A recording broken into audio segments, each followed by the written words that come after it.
नमस्कार दोस्तों, study IQ में आप सभी का बहुत बहुत स्वागत है। कोरोना वायरस के चलते कई सारी कंपनियां चाइना के ऊपर आरोप लगा रही हैं और इसके चलते कई सारे देश जो हैं वो अपने आप को चाइना के साथ इकोनॉमिकली अलग करने की कोशिश में जुट चुके हैं। इसमें कई सारे देशों में यूएसए है, जापान है, साउथ कोरिया है, राइट। हमने कई सारी वीडियोस इस पे ऑलरेडी बनाई हैं, आप देख सकते हैं यहाँ पर। लेकिन एक और चीज़ साथ में देखने को मिल रही है कि जैसे जैसे कंपनियां चाइना को छोड़कर जा रही हैं वैसे वैसे चीन का जो आक्रमण है, चीन की जो आक्रामक एक तरीके से रूप है वो हमें देखने को मिल रहा है। समुद्र में भी और बॉर्डर इलाकों में भी हमें चीन बहुत जगह पर बाकी पड़ोसी देशों को तंग कर रहा है।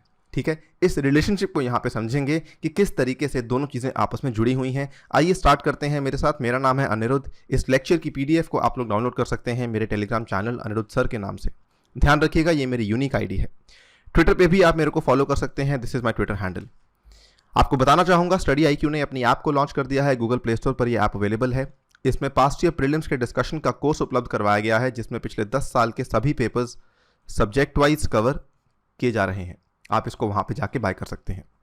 राइट, स्टार्ट करते हैं। दो कॉन्टेक्स्ट जिसको मैंने आपको संक्षेप में शुरुआत में समझाया कि दो कॉन्टेक्स्ट क्या है। सबसे पहले कई सारी कंपनियां चाइना को छोड़कर जा रही हैं और दूसरी तरफ चाइना का बढ़ता समुद्री और बॉर्डर इलाकों में आक्रामक जो रूप है वो देखने को मिल रहा है।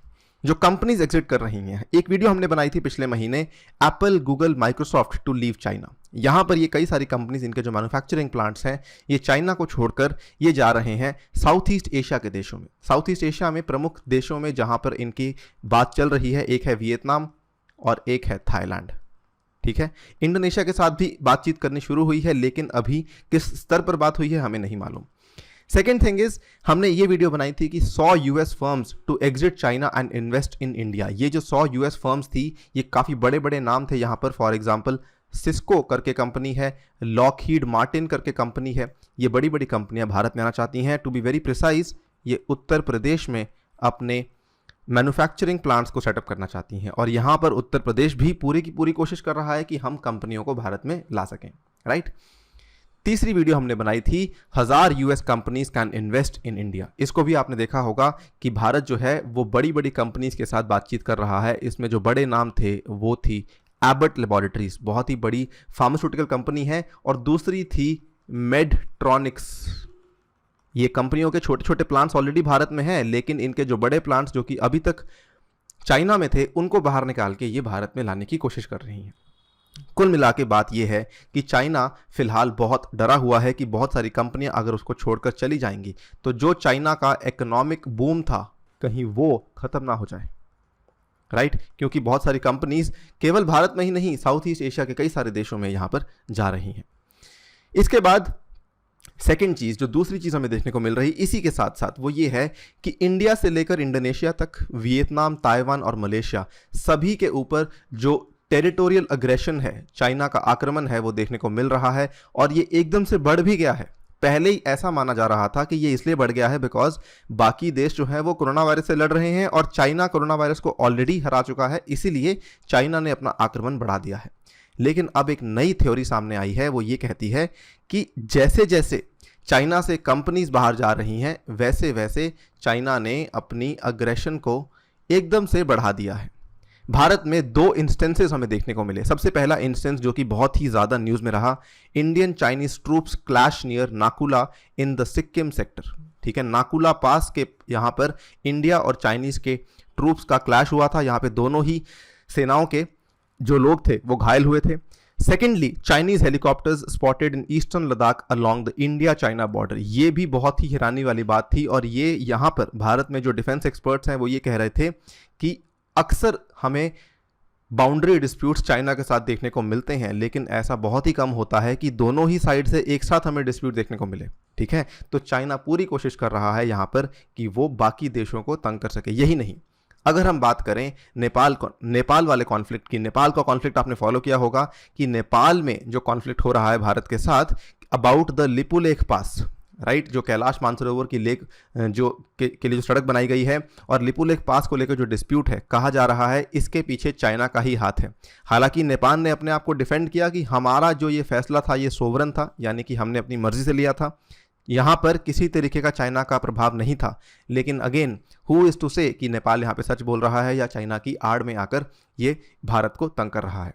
नेक्स्ट, साउथ ईस्ट एशिया में अगर हम देखें, from India to Indonesia, Vietnam, Taiwan, Malaysia. अब बात करते हैं वियतनाम की। वियतनाम में हमने पिछले महीने वीडियो बनाई थी जिसमें बताया था कि 3 अप्रैल को चाइना ने वियतनाम की एक शिपिंग बोट के अंदर टक्कर मारी जिसमें 8 फिशरमैन थे ऑन बोर्ड, ठीक है, और वो वहां पर डूब गए on board while they were out fishing in the Paracel islands. Paracel islands बहुत ही डिस्प्यूटेड टेरिटरी है साउथ चाइना सी की, which are controlled by China but also claimed by Vietnam. इनके ऊपर नियंत्रण तो चाइना का है लेकिन वियतनाम भी यहाँ पे दावा करता है, ठीक है। यहाँ पर इसकी बहुत आलोचना हुई। वियतनाम वाले किस्से के बाद अमेरिका से लेकर फिलीपीन से लेकर कई सारे देशों ने चाइना की आलोचना की। यही नहीं, अगर हम देखें इंडोनेशिया के साथ भी चाइना काफ़ी यहाँ पर आक्रामक हो रहा है। China is pursuing Indonesia's fishing fleets reclaiming the riches of the सी।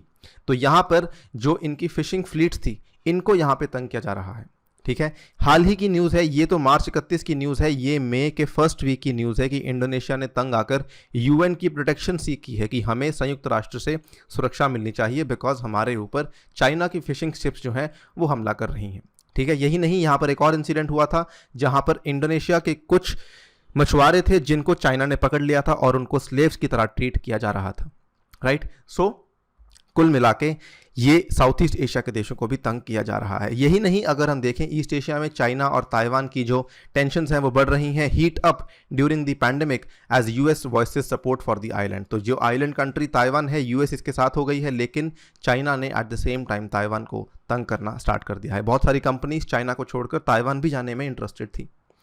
उसके बाद मलेशिया, ये भी एक रीसेंट किस्सा है, अप्रैल 16 का किस्सा है। Chinese ships seen moving south near Malaysia amid rising South China Sea tensions.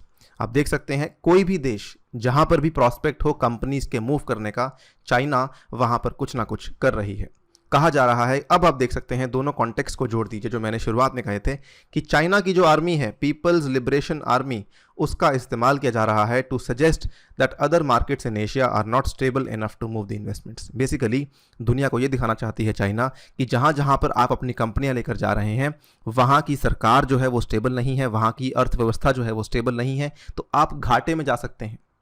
तो ये वाली पूरी की पूरी गेम चाइना यहाँ पर खेल रही है। लेकिन अंत में यही कहा जा सकता है कि जैसे मुहावरा होता है, चादर से बाहर पांव नहीं फैलाने चाहिए। बीजिंग जो अभी कर रहा है वो ओवर प्ले कर रहा है, ठीक है, बहुत बड़ा जोखिम उठा रहा है, क्योंकि एक तरफ तो सारी दुनिया के कई सारे देश जो हैं वो कोरोना वायरस से पीड़ित हैं और चाइना से जवाब मांग रहे हैं कि हमें इन्वेस्टिगेशन करने की पूरी जो फ्रीडम है वो दी जाए। लेकिन दूसरी तरफ चाइना जो है वो टेरिटोरियल डिस्प्यूट्स और मैरीटाइम डिस्प्यूट्स भी बढ़ा रही है।